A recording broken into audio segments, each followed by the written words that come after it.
Pues muchísimas gracias por su presencia. Son 4 temas los que queremos tratar el día de hoy con ustedes. En primer lugar, el tema de los precios de garantía del trigo que no ha pagado el gobierno federal, lo va a exponer el senador Miguel Márquez. En segundo lugar, nos acompaña la diputada Eva María Vázquez del estado de Baja California, porque también queremos hablar del tema de la visa que le fue retirada a la gobernadora y todas, digamos, las cuestiones anexas y conexas a ese suceso.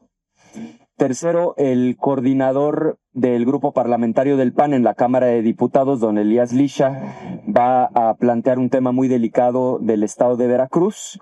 Y finalmente, yo haré algunos comentarios sobre la reforma de Telecom relacionados con lo que ocurrió el día de hoy en la mañanera. Entonces, sin mayor preámbulo, y ese sería el orden en el que iríamos abordando los 4 temas, le cedería el uso de la voz al senador Miguel Márquez para exponer el primer tema. Adelante, Miguel. Muy buenas tardes. Gracias, coordinador. Quisiera comentar el tema de la crisis del trigo que está viviendo en nuestro país. Un problema muy importante, dado que es pilar mundial a nivel internacional, obviamente, su producción. Es el segundo cereal más importante en la seguridad alimentaria en nuestro país. El 80% de la producción del trigo es para consumo humano. Representa el 6% del PIB agropecuario. Estamos hablando de 5.8 millones de personas que laboran alrededor y en torno al trigo. Desde quien lo produce, lo transforma, obviamente lo distribuye hasta que llega al hogar o a los anaqueles de las diferentes tiendas departamentales. Se prevé que en el 2025-2026 la producción de trigo va a caer un 39%, llegando a 1.6 millones de toneladas. Y la superficie sembrada solamente será un 38%, 290,000 hectáreas en nuestro país. ¿Esto qué significa? Importar más trigo todavía. Vamos a tener que importar 6.5 millones de toneladas, un 8% más que el ciclo anterior, sobre todo de Estados Unidos, de Canadá y de Rusia. ¿Sí? Y de aquí es donde se pregunta dónde está la soberanía alimentaria. No estamos produciendo lo que consumimos los mexicanos. ¿Pero esto a qué se debe? Uno de ellos es la baja de siembra, obviamente también con ello conlleva la baja en la producción. Pero tengan una idea, el costo por hectárea de siembra de trigo, entre lo que es la preparación de la tierra, lo que son los insumos caros con el fertilizante, los herbicidas, el costo de manejo de operación, obviamente el diésel, todo ello conlleva hasta lo que es la tría del trigo. Literalmente tiene un costo aproximado de 35,000 a 40,000 pesos por hectárea. Y la producción de trigo por hectárea, estamos hablando que escasamente llega, si bien le va al productor, a 5 toneladas por hectárea. 5 toneladas por hectárea pagadas a 5,000 pesos, que es el precio que se está ahorita dando. Estamos hablando que no llega más que a 25,000 pesos lo que ingresa el campesino. Sí, contra un gasto, una erogación de 35,000 a 40,000 pesos. Está muerto el campesino. No tiene capacidad de recuperación. ¿Esto a qué lo ha llevado? Obviamente a que los insumos cada vez sean más caros, los herbicidas más caros, la escasez de agua, al financiamiento que es nulo. Tienen que ir al agiotista. Esto que ha implicado vender inclusive sus implementos agrícolas. Nos falta de pago de precio de garantía, que este es el tema al que me quiero referir. No hay apoyo de gobierno, es nulo el apoyo de gobierno. ¿De qué me refiero con ello? A que el precio de garantía que está estipulado en el artículo 27 de nuestra Constitución para equilibrar los precios a nivel internacional, pues la falta de pagos ha dejado sin liquidez literalmente a nuestros campesinos en el país, principalmente a los de Sonora, Sinaloa, Michoacán y Guanajuato, que son los principales productores.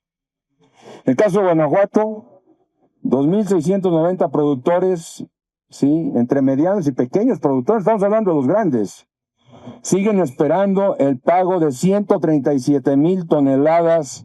Estamos hablando de 411 millones de pesos comprometidos y no entregados del ciclo 2023, sí, otoño-invierno 2024. Es decir, del año pasado.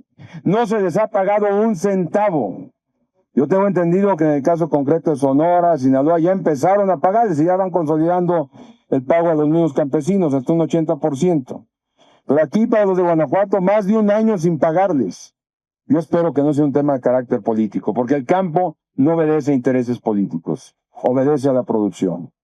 Por ello, estamos viendo que es fundamental sí voltear a la gente del campo. Lo está haciendo inviable el tema del campo. Que haya, más soberanía alimentaria, más seguridad alimentaria. Por ello, hoy propusimos un punto de acuerdo de urgente y obvia resolución, donde la SADER les pague lo que se les debe. Abrir las ventanillas también para este ciclo. Esto es fundamental decirlo. Hoy más que nunca necesitamos una estrategia coordinada, eficiente y sobre todo humana. Hay que ponernos en los zapatos de la gente del campo. Ellos son los que hacen posible que llegue el pan a nuestra mesa. No se está volteando a ver hacia ellos. Literalmente el campo está en agonía. Queremos seguridad, queremos soberanía alimentaria, hay que voltearlos a ver. No se puede competir con países de primer mundo que están altamente subsidiados y aquí no se les apoya absolutamente con nada. Se retiraron todos los apoyos. Y lo comprometido no se ha hecho una realidad. Por eso no dejemos solo al campo. No dejemos solo al campesino. El sistema producto trigo no aguanta más. El campo está desesperado. Insisto, el campesino no aguanta más. El día de mañana, la toma de oficinas, el cierre de carreteras, lo vamos a ver si es que no se voltea a ver a la gente del campo que literalmente está en terapia intensiva. Muchísimas gracias. Muy bien. El día de hoy, la gobernadora de Baja California, Marina del Pilar, se dice y se autodenomina como un árbol que da frutos, lo que verdaderamente es un árbol podrido y de tronco torcido, cuyas ramas y cuyas raíces se construyen a base de especulación, de corrupción y de vínculos presuntos con el crimen organizado. Por eso, desde Acción Nacional exigimos que la gobernadora solicite licencia para permitir una investigación imparcial y garantizar que no interfiere en el esclarecimiento de los hechos de su situación legal derivada de la revocación de su visa por parte del gobierno de los Estados Unidos de Norteamérica. Y en este sentido quiero ser muy puntual. La revocación de una visa y la cancelación de cuentas bancarias a presuntos personajes vinculados con ella no son calumnias. Se trata de señales de alerta internacionales que ya hicimos ver desde el pasado 12 de marzo en una rueda de prensa donde el grupo parlamentario de Acción Nacional en la Cámara de Diputados establecimos con puntual precisión y solicitamos a la gobernadora que esclareciera esos presuntos datos derivados de una investigación donde se le vinculaba y se decía que se encontraba dentro de una lista de narcopolíticos, que obtuvimos silencio absoluto. Dicen que el que calla otorga. Por otro lado, exigimos respuestas porque precisamente la ciudadanía merece respuestas, no evasivas. Si, como ella dice, no hay nada que ocultar, pues que nos diga Marina del Pilar y que nos explique por qué motivos fue que le revocaron la visa. También Morena nos debe explicar por qué sigue respaldando a personajes envueltos en escándalos financieros, en ese huachicol fiscal y con escándalos políticos y diplomáticos. Otro punto sumamente importante a destacar es que la CONAGO no puede seguir siendo presidida y representada por una persona como Marina del Pilar, que actualmente está bajo sospecha internacional. La legitimidad del federalismo está en juego. Una gobernadora sin visa, funcionarios sin cuentas y Morena sin vergüenza. Si no tiene nada que esconder la gobernadora, que lo demuestre con hechos, con pruebas, que pida licencia y que le dé la cara al pueblo de Baja California y al pueblo de México. Y también debemos decirlo con toda puntualidad, que Marina del Pilar, la gobernadora sin visa, debe y tiene que manifestar esas situaciones tan graves en las que se ve envuelto su gobierno, donde se habla de presuntos vínculos, insisto, con el crimen organizado, porque si todo es mentira, ¿por qué todo huele a verdad? A la CONAGO no le toca aguantar el escándalo de Marina del Pilar. Marina del Pilar se tiene que retirar. El Congreso también tiene que analizar seriamente sacarla de este cargo, aunque sea mientras se investiga y se toman cartas definitivas en el asunto.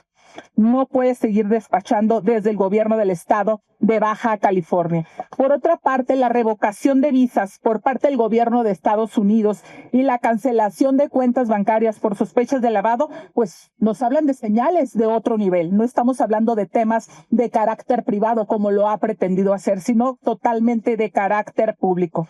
No es política, es una posible investigación internacional por vínculos con redes criminales. La ciudadanía de Baja California y de todo el país tiene derecho a conocer si la gobernadora está siendo investigada por delitos graves y cuáles son estos delitos.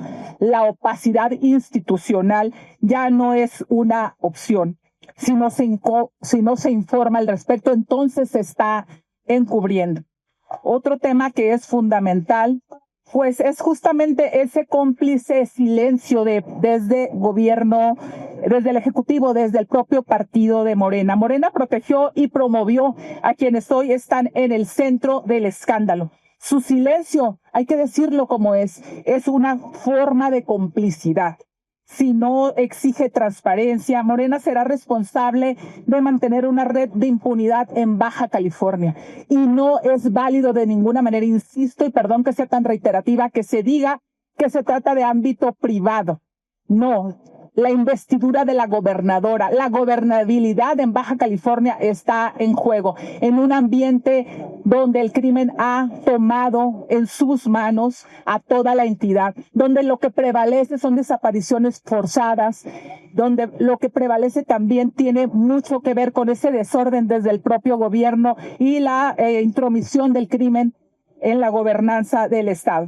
Lo cierto es que al día de hoy, Marina del Pilar, la gobernadora de Baja California, no tiene visa, no tiene buenos resultados y tampoco tiene vergüenza.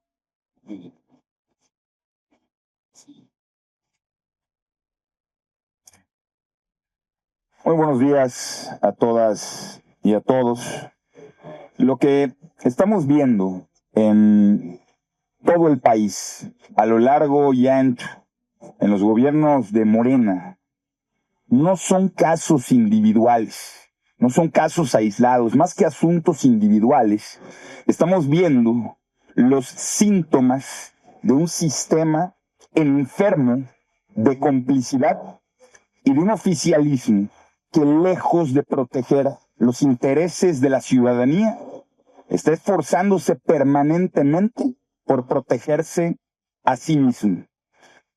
Este es el caso, además del que se menciona, que sucede en el estado de Veracruz. El 6 de mayo de este año, la Contraloría del Estado de Veracruz dio a conocer una denuncia por más de 1,600 millones de pesos de daño patrimonial ejercidos por el gobierno de Cuitláhuac García. Ese mismo día, la gobernadora del estado manifestó que esa denuncia es resultado de observaciones realizadas por la Auditoría Superior de la Federación, misma que, por cierto, el 20 de febrero pasado dio a conocer en su cuenta pública del 2023 observaciones por alrededor de 1,200 millones de pesos solo del 2023 y solo de la Secretaría de Salud de esta entidad. ¿Por qué tipo de casos? Digámoslo concretamente, por contratar empresas fantasma, por no poder demostrar el uso y la existencia de servicios, de comodatos, de equipos. El tufo de corrupción del gobierno de Cuitláhuac García llegó a tope. Pero al tiempo que en Veracruz se da a conocer este desfalco, al tiempo que la auditoría da a conocer este atraco, al tiempo que la federación busca maquillar esta situación, en Veracruz están sufriendo una crisis en materia de salud. No hay medicamentos, no hay tratamientos oncológicos y nadie sabe qué hizo el gobierno pasado con todo ese dinero y la inacción del gobierno actual. El día de ayer, nuestro presidente nacional, Jorge Romero, desde el estado de Veracruz, instruyó de manera muy precisa a los grupos parlamentarios, tanto del Senado de la República como de la Cámara de Diputados, para presentar un punto de acuerdo que hoy hemos presentado y que hacemos de su conocimiento, para llamar de manera enérgica y puntual al gobierno de la República para separar de sus funciones al titular del Cenegas, a Cuitláhuac García, para que sin cargo haga frente, sin la cobija del gobierno federal, a las acusaciones por más de 1.600 millones de pesos. De inicio, hay que decirlo, porque esto solo se trata de 2023 y los veracruzanos y las veracruzanas tengan una respuesta concreta. No es aceptable que ahora quieran vender a un chivo expiatorio a un nivel medio, como que actuaba sin el conocimiento del gobernador o del propio titular de la Secretaría. No es aceptable que después de las declaraciones de la Contraloría y de la propia gobernadora pareciera que hay nuevas instrucciones desde el centro del país para cobijar a compañeros de partido. No es relevante la opinión personal que tenga la titular del Ejecutivo sobre el funcionario señalado, sino que lo que la auditoría de la Federación ha descubierto en observaciones y lo que la Contraloría del Estado ha encontrado y denunciado sea investigado y que se investigue a fondo y hasta donde toque. Los veracruzanos merecen justicia. Los veracruzanos merecen más salud. Las y los veracruzanos merecen gobiernos más honestos y no el despotismo desde el centro que pretende ignorar la grave corrupción del exgobernador García y hacer de la impunidad una institución en este país. Cierro. El síntoma de un gobierno podrido, el síntoma de un sistema enfermo que muestra la complicidad antes que la búsqueda de justicia, más pronto genera más corrupción que instituciones fuertes. Exigimos al gobierno de la República y al gobierno de Veracruz actuar en consecuencia y que el implicado abandone el cobijo del cargo federal y haga frente por sus responsabilidades penales. Muy bien, coordinador.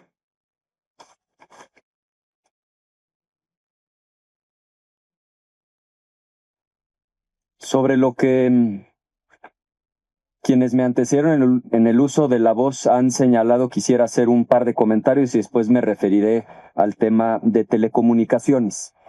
Lo que nosotros estamos denunciando tiene nombre y se llama Pacto de Impunidad. Y lo que nosotros hoy venimos a exigir es justamente que rompan el Pacto de Impunidad.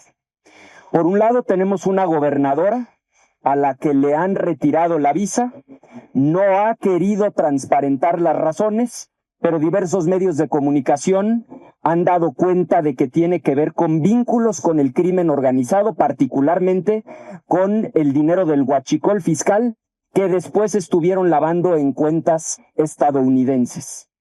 ¿Y cuál es la reacción del gobierno federal? Proteger a la gobernadora, respaldar a la gobernadora. ¿Qué exigimos? Que rompan el pacto de impunidad. En Veracruz exactamente lo mismo. Un exgobernador, Cuitláhuac García, señalado no por nosotros, por la Auditoría Superior de la Federación, de desviar 1.600 millones de pesos, literalmente de robárselos a través de empresas fachada que no existían. Esto inclusive la gobernadora del estado de su propio partido lo confirmó a través de denuncias y nuevamente, ¿cuál es la consecuencia? Protegerlo en un cargo federal. Es decir, quien desvió ese dinero hoy ocupa el Cenegas, un cargo muy importante a nivel federal. Otra vez es el pacto de impunidad. A los que son de casa se les perdona, se les cobija, se les protege. Nuestra exigencia es muy clara, que rompan el pacto de impunidad, que quien la haya hecho la pague. Esa es la exigencia del Partido Acción Nacional. Sobre el tema de Telecom, cambiando radicalmente de asunto, como saben, hoy en la conferencia mañanera estuvo presente la presidenta de la República y Pepe Merino, el titular de la Agencia de Transformación Digital. Lo que se dijo durante la mañanera tiene dos aspectos que queremos resaltar. Por un lado, viene a confirmar que nuestras denuncias tenían sustento. Es decir, nos han dado la razón en cuando menos la mitad de los aspectos que nosotros desde un principio veníamos señalando. Y por supuesto queremos celebrar este avance, porque se demuestra que sí tiene utilidad el que la oposición levante la voz, porque fuimos nosotros desde la oposición quienes denunciamos ese dictamen cuando lo pretendían aprobar en un albazo. Sí sirve que la sociedad se organice y participe para denunciar la censura.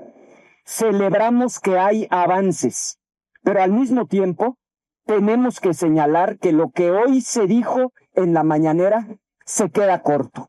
Hay avances, sí, pero definitivamente se quedan cortos. Me voy a referir a los avances y luego les diré en qué aún se están quedando cortos. Por supuesto que es un avance y celebramos que nos hayan dado la razón en eliminar el artículo 109 que le iba a permitir al gobierno de Morena bloquear plataformas digitales. Por supuesto que es un avance dar marcha atrás a los artículos 201 y 202 que nosotros también habíamos denunciado y que implicaban que la Secretaría de Gobernación pudiera censurar de manera previa cualquier contenido, inclusive de noticieros, si los noticieros eran extranjeros. Por supuesto que es un gran avance que reconozcan lo que dijimos desde un principio, que el regulador no puede ser Pepe Merino, que no puede ser una persona la que concentre todas las facultades para regular al sector telecomunicaciones. Y finalmente, por supuesto que es un avance que den marcha atrás a los artículos 56, 57 y 58 que con toda claridad violan el capítulo 18 del TEMEC y que tienen que ver con lo que ustedes oyeron repetidamente en los foros, es decir, asignación directa de espectro a órganos gubernamentales con fines comerciales. Celebramos que estamos avanzando como oposición y como sociedad civil organizada en echar abajo la ley censura, pero también tenemos que señalar que los avances hoy anunciados todavía se quedan muy cortos. Y me voy a referir a 4 aspectos: al aspecto de la concentración, al aspecto de la censura, al aspecto de la invasión de los datos personales y finalmente a las violaciones al Tratado de Libre Comercio.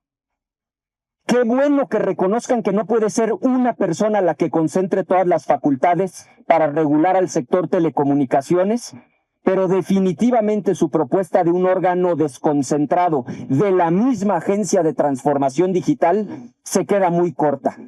Lo que teníamos, y es lo que exigimos, es un órgano constitucional autónomo y que en el nombramiento de quienes integran el órgano máximo de decisión intervengan, como ya lo hacían, instituciones serias como el Banco de México y como el INEGI.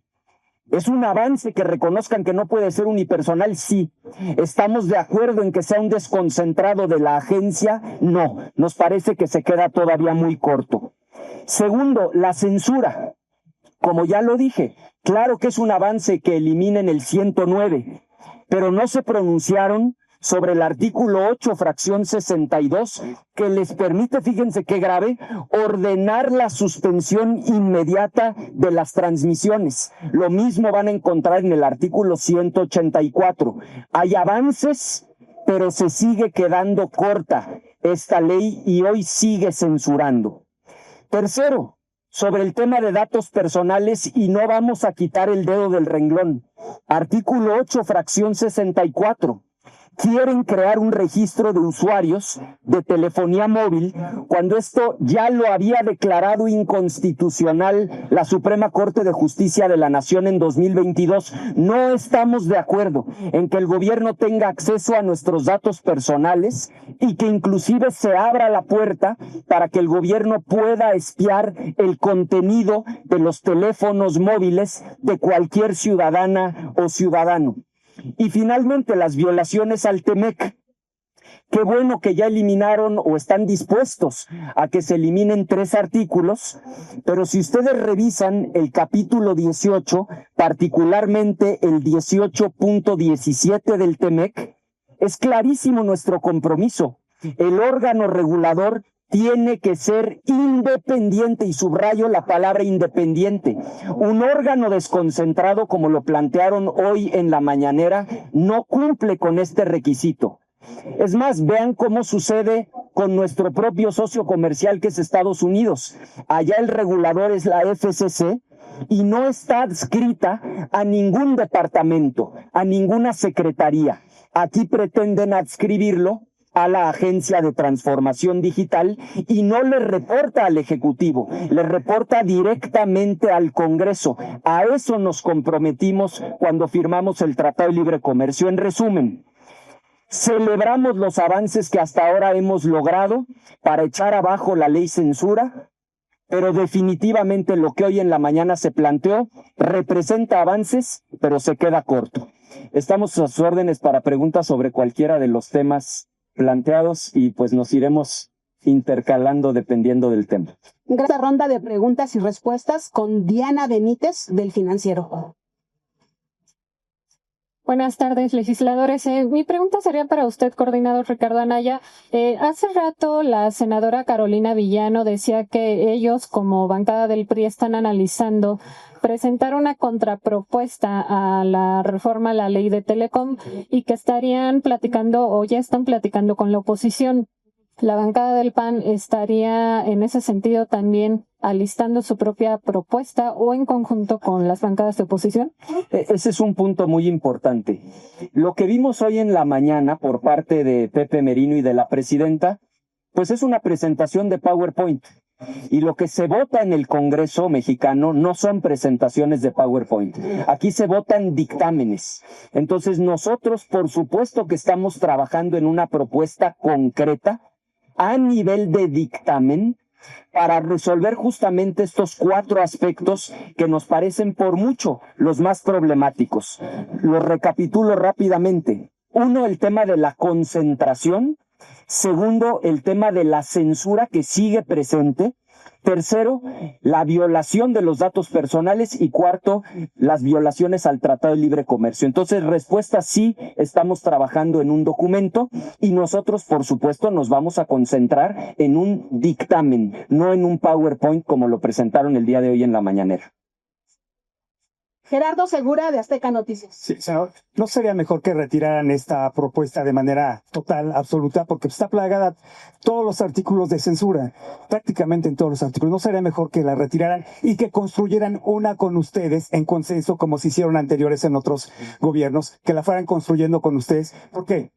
Pues de no ser así, sería un simulatorio, una farsa, porque hemos visto que no están dispuestos a ir a fondo en transformaciones de fondo. Esa sería mi pregunta. Bueno, por supuesto que sigue latente el riesgo de que todo este ejercicio se convierta en una farsa. Eso no lo sabremos sino hasta que haya dictamen y que ese dictamen se vote en ambas cámaras. Hay que recordar, me lo comentaba ahora mismo el coordinador del grupo parlamentario del PAN en la Cámara de Diputados, Elías Lisha, que en paralelo a los conversatorios que se están llevando a cabo aquí en el Senado de la República, ya hay 2 foros convocados también en la Cámara de Diputados. Entonces, existen los 2 caminos, Gerardo. Un camino es borrón y cuenta nueva y arrancar de cero. El otro camino es modificar a fondo el dictamen que fue aprobado de manera absolutamente absurda en aquella comisión y que el nuevo dictamen recoja absolutamente todas nuestras observaciones. Lo importante es que lo que se someta al Pleno no permita la concentración y que no haya una sola coma de censura en esta ley. Nosotros no vamos a aprobar un dictamen si lo que está planteando es censurar la opinión en nuestro país. Nuestra defensa va a ser firme por la libertad de expresión. Pero sí sería bueno que se armara esta nueva iniciativa o estas modificaciones en consenso con ustedes, con la oposición. Por supuesto que eso sería lo ideal. En cualquier caso tenemos los dos caminos. Empezar de cero o una modificación profunda del dictamen actual. De acuerdo. Y última pregunta, senadores. La presidenta Sheinbaum debería investigar y entregar los expedientes de los narcopolíticos, ya algunos señalados por Estados Unidos, porque hay varios. Ahí está Américo Villarreal de Tamaulipas, el de Sinaloa, Rubén Rocha Moya, hasta Mario Delgado en la Secretaría de Educación. Debería entregar Sheinbaum esos expedientes, porque si no ya se convertiría también en cómplice y la justicia también podría alcanzarla ella misma, ¿no? ¿Qué opinión tiene? Por eso insistían en que no se tratan de casos individuales, de casos particulares, sino en una serie de síntomas de un sistema enfermo de complicidad y lamentablemente un oficialismo absolutamente preocupado por protegerse a sí mismo. Yo lo que he señalado y hemos señalado en diferentes momentos desde el grupo parlamentario del PAN es que lo primero que debiera hacer el gobierno federal no solo es ir a intercambiar información, sino solicitar la información que desde hace meses, desde Estados Unidos se señaló de posibles miembros del gobierno mexicano involucrados con el crimen organizado. Esta alianza intolerable que señaló el gobierno de Estados Unidos. También hicimos una propuesta concreta para modificar el Código Penal Federal para que se sancione con penas absolutamente severas a cualquier integrante del gobierno mexicano que participe, sea cómplice o facilite las actividades del crimen organizado. Por eso insistimos en que antes de pasarse la cobija desde el gobierno federal a los allegados del partido en el poder, deberían estar preocupados por desarticular al crimen organizado, empezando por sus miembros más influyentes, que son los que desde el gobierno engañan a la gente para obtener la confianza y la traicionan lacerando todos los días a las familias mexicanas. Si es el tema del retiro de una visa, si es el tema del señalamiento por facilitar el tránsito de combustibles a través del huachicol fiscal, con estructuras financieras o con decisiones gubernamentales, todos pueden estar dañando a México operando con el crimen organizado, y cerrar los ojos, cerrar los oídos no sirve para nada. Lo que tienen que hacer es abrir los ojos, abrir los oídos y cerrar la boca un rato, pero cesar la información y buscar perseguir a quienes desde el gobierno, sin importar partidos políticos, están facilitando las actividades del crimen organizado. Y si Estados Unidos tiene información que le sirve al gobierno mexicano, en vez de negarla, deberían de estar buscando hacerse de ella para desarticular cualquier posibilidad de que cualquier gobernante de cualquier partido forme parte de esas estructuras. Ustedes señalan el pacto de impunidad. Hay un pacto de impunidad. Un pacto de complicidad también. Es pacto de complicidad.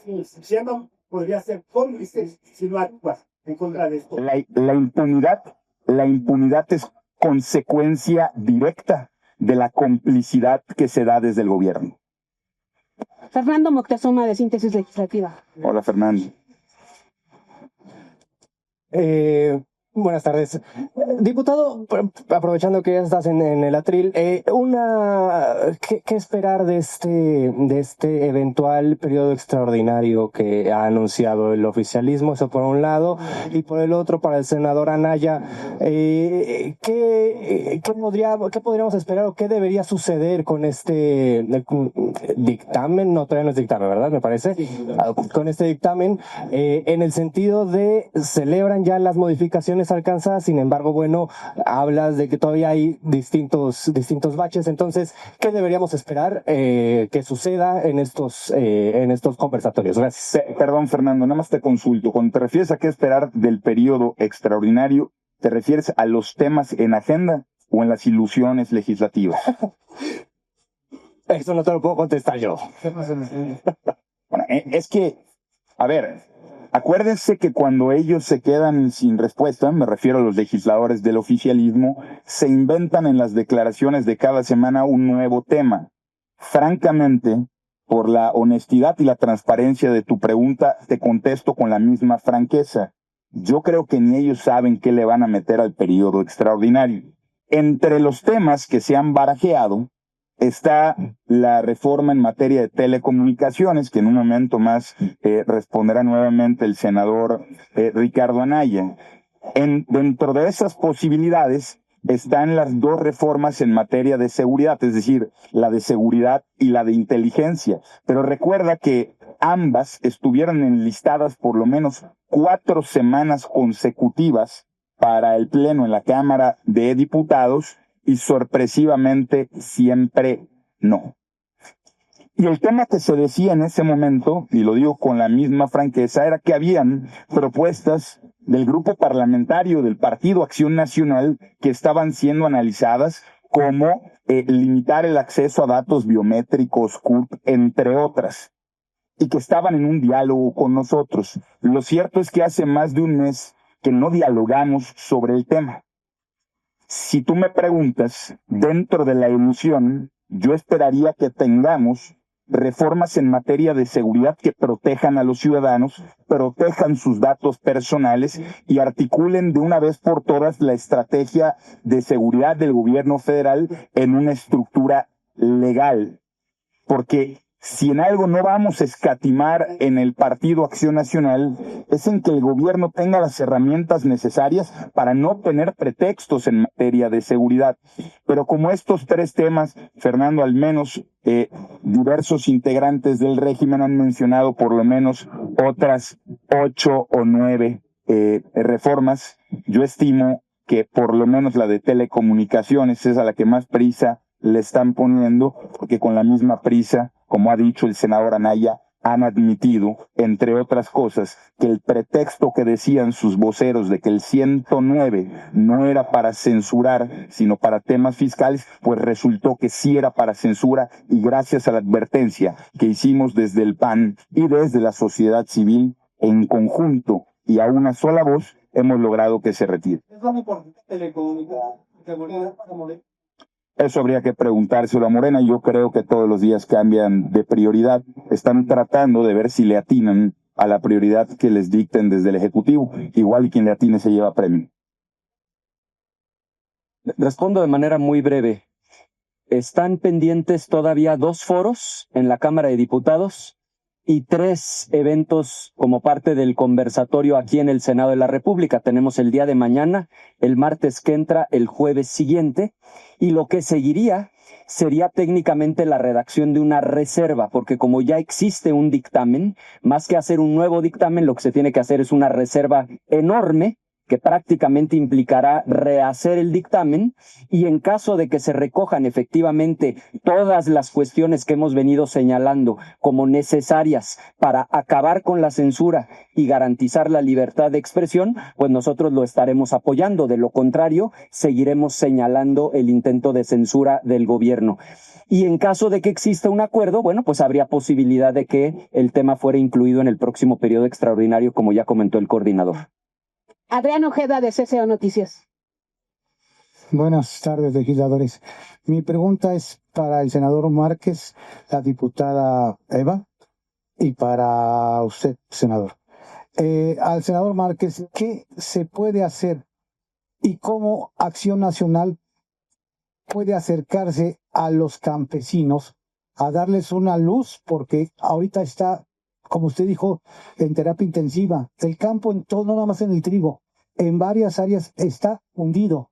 ¿Qué puede hacer el campesino y qué ofrece Acción Nacional a ellos para darles una luz? Esa sería mi primera pregunta. La segunda, a la diputada. Diputada, ¿no sería bueno acercarse al exgobernador Bonilla, porque él advirtió al presidente López Obrador en su momento que era un peligro porque estaba muy mal la gobernadora entrante? Una, por su inexperiencia, y dos, por los lazos y vínculos que tenía con el crimen organizado. Lo dijo Bonilla hace tiempo, cuando él era todavía senador. Y senador Anaya, quisiera saber cuál es el punto medular en el que el PAN puede presentarse tanto en diputados como en Senado para exhortar a la oposición a echar abajo esta ley de telecomunicaciones que, como ya usted dijo, simplemente sirve para cooptar la libertad de expresión en varios ámbitos.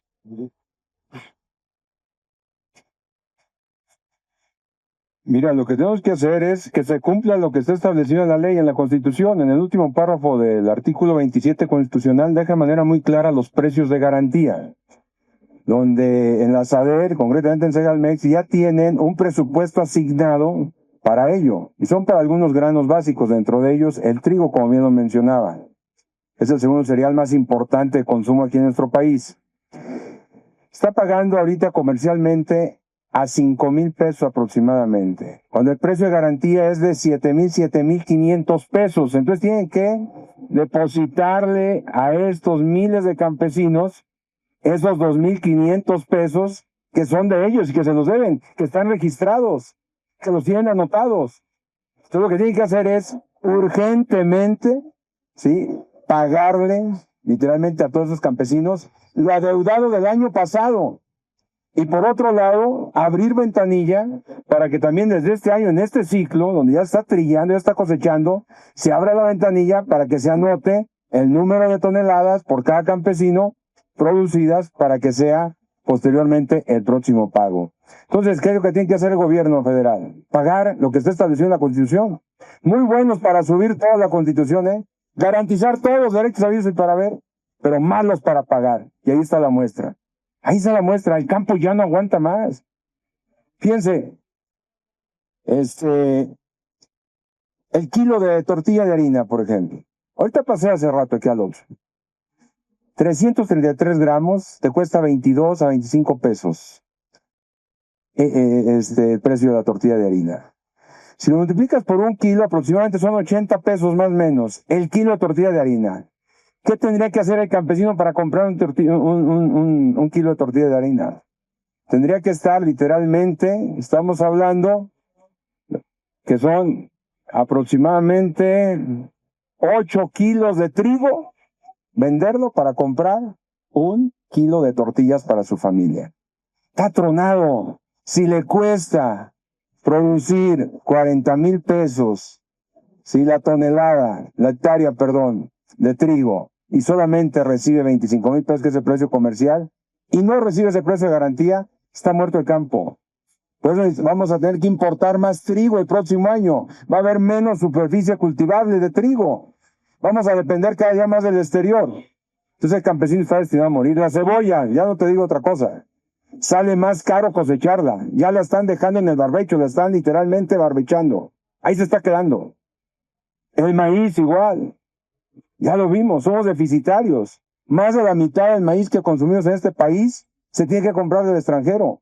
No hay soberanía alimentaria. ¿Por qué? Porque no hay subsidios, no hay apoyo, no hay un tratamiento especial al sector primario que es el campo mexicano. Por eso el tema es: cumplan con la ley. Sean empáticos con la gente del campo, que es la que lleva el alimento a la mesa, y no nomás sirva para discurso del gobierno oficial. Muchas gracias. Trataré de ser muy puntual y concreta en la respuesta a tu pregunta.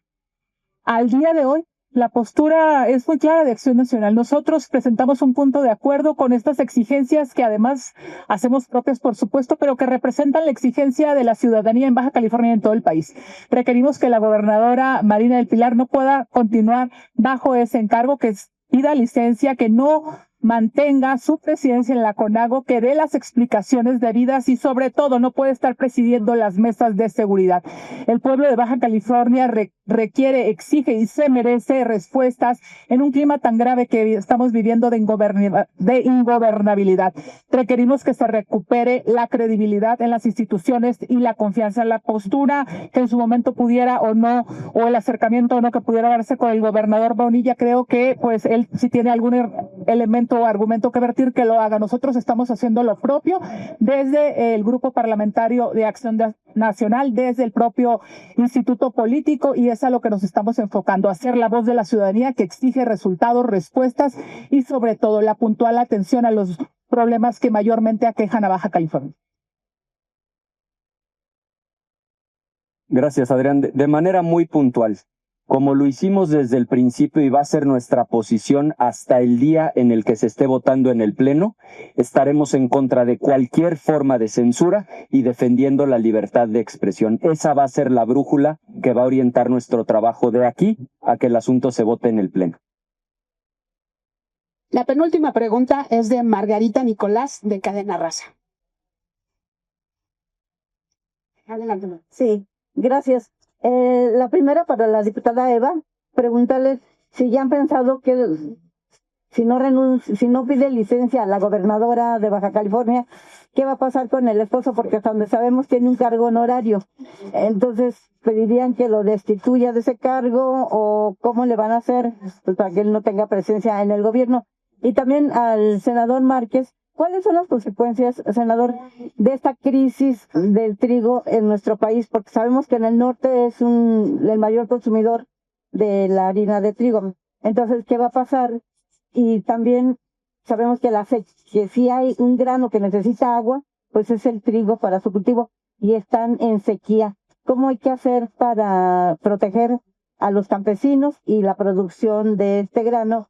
Y al diputado o senador Anaya, preguntarles que cómo pretenden que el gobierno cree un órgano autónomo en el caso de telecomunicaciones, cuando sabemos que les tienen miedo, han desaparecido todos los órganos autónomos. Así que ustedes creen que van a crear uno. Gracias.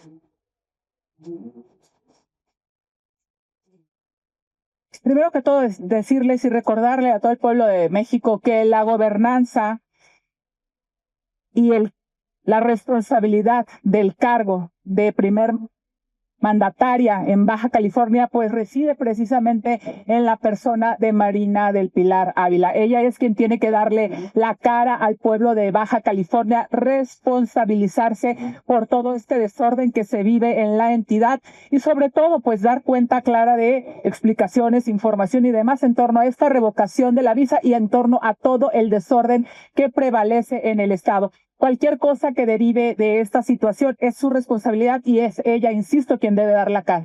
El tema que comentabas sobre este personaje, yo creo que ella también debe hacerse responsable y en su momento, bueno, tomar las cartas en el asunto que esto amerite, pues, insisto, la prioridad para el pueblo baja californiano es que la gobernadora asuma con toda responsabilidad, que lamentablemente al día de hoy no ha mostrado su cargo, tome en conciencia la decisión de retirarse del mismo, así como las otras peticiones, y evidentemente tendrá que analizar muy concienzudamente cuál es el papel que juega él y otras personas dentro de su gabinete que también están siendo investigadas por vínculos con el crimen organizado y por situaciones que al día de hoy no quedan claras relativas a presuntas irregularidades que, insisto, son absolutamente responsabilidad de la gobernadora aclarar.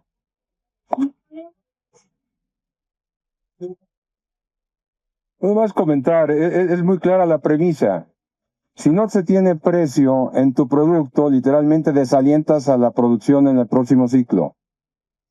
¿Y esto a qué nos lleva? Que el gobierno federal inclusive tiene que incrementarle el presupuesto para el campo. Contrario, se fue cada haciendo menos en los presupuestos federales recientes.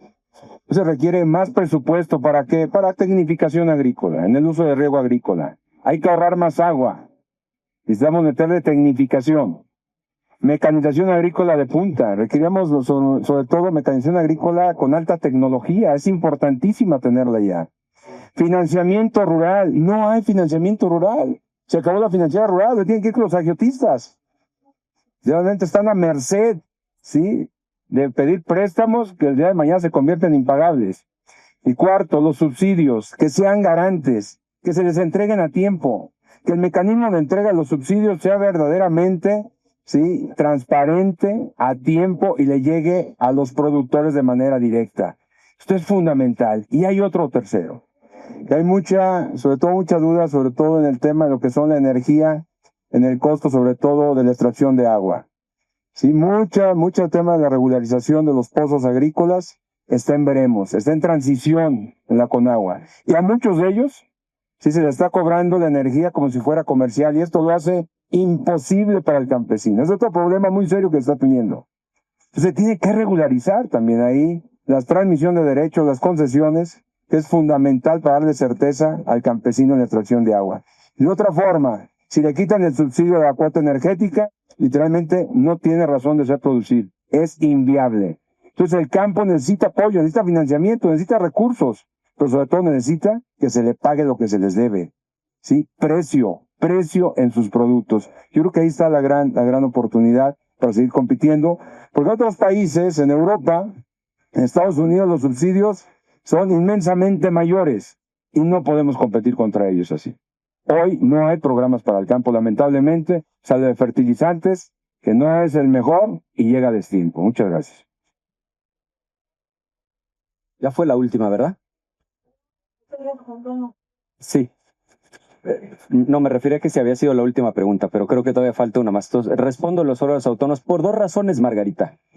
Primero, porque es lo que conviene a un país para que se garantice la libertad de expresión. Tomó literalmente 30 años pasar de un modelo de concentración. Esto era así en el sexenio de Salinas de Gortari a finales de los años 80, cuando la Secretaría de Gobernación concentraba todas las facultades en materia de regulación, pasando por el primer paso que se dio por presión de la sociedad, de la oposición cuando se crea la COFETEL, y finalmente, gracias a la oposición, gracias a la sociedad civil organizada, la creación del IFT como órgano constitucional autónomo. Esa es la primera razón, porque es lo correcto, porque es lo que conviene a la libertad de expresión. Pero la segunda razón es porque México se comprometió a ello. Si ustedes leen el capítulo 18 del TEMEC, van a encontrar que nos comprometimos a tener un órgano independiente para regular las telecomunicaciones. Entonces, esto lo tiene que entender el gobierno, de lo contrario estaríamos violando el Tratado de Libre Comercio y entraríamos en condiciones terriblemente desventajosas a la renegociación que va a iniciar este año. Cerramos esta conferencia de prensa con Alfredo Flores de News México. Buenas tardes, senadoras, diputados. Ya se fue el senador Márquez, era una pregunta sobre campo. Era sobre campo. Bueno, a ver, va junto con pegado.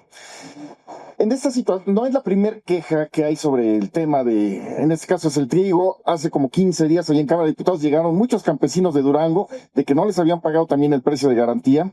Y donde quiera se está viendo estas quejas. Ahondado a esto vienen las sequías en el norte y la pregunta es muy simple entre todo esto.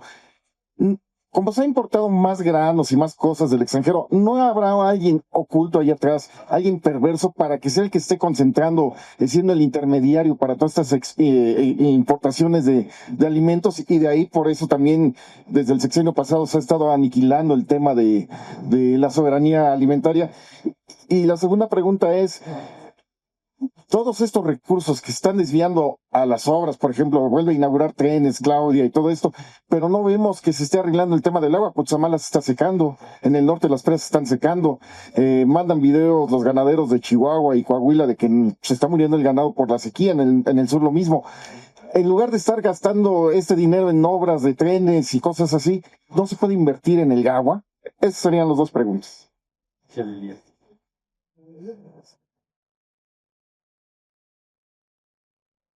Has planteado un tema bastante general y que muestra las prioridades del gobierno. No podemos nosotros afirmar que haya escondido un intermediario, pero sí una profunda ignorancia. Lo advertimos en su reforma del maíz. No era una buena idea, a partir de prejuicios sin ciencia, es decir, contra toda ciencia, legislar para hacerse más dependientes del extranjero.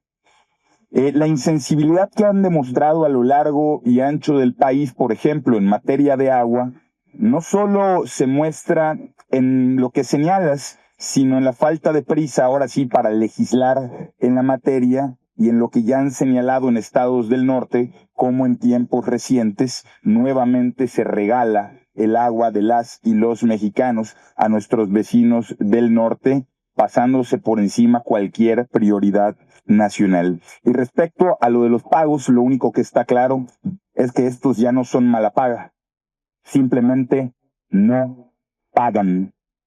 El gobierno de México pasó de ser mala paga a no paga. Y ¿Será que no hay dinero en el gobierno? Porque estamos viendo que están agarrando fondos de todos lados. Pues mira, si fuera verdad que no hubiera dinero en el gobierno, no estarían señalando a Cuitláhuac García de llevarse 1,600 millones de pesos del estado de Veracruz. Solo un estado, solo una secretaría, solo en un año. Por supuesto que hay dinero, lo que no hay es focalización de prioridades. Lo que no hay es renuncia a la vanidad, lo que no hay es voluntad política, y para muestra el último botón, el año pasado, con consenso de todas las fuerzas políticas, se construyó una reforma que como le vendieron desde el gobierno a las y los mexicanos para que mejoraran salarios de muchos tipos de oficios y de profesionistas, entre ellos policías y personal de salud. Cómo la cacarearon, cómo se hincharon las manos de aplaudirla y cómo la han detenido por meses por la insensibilidad del gobierno, por la insensibilidad de la presidencia de ambas cámaras, porque este gobierno está más preocupado por la propaganda y por cubrir las fechorías de los integrantes de su partido que por dar solución a los problemas reales de este país. Y eso sí, hoy, cómo han intentado censurar a las voces que lo señalan y que lo señalamos. Les agradecemos muchísimo su participación en esta rueda de prensa y estamos a sus órdenes. Gracias.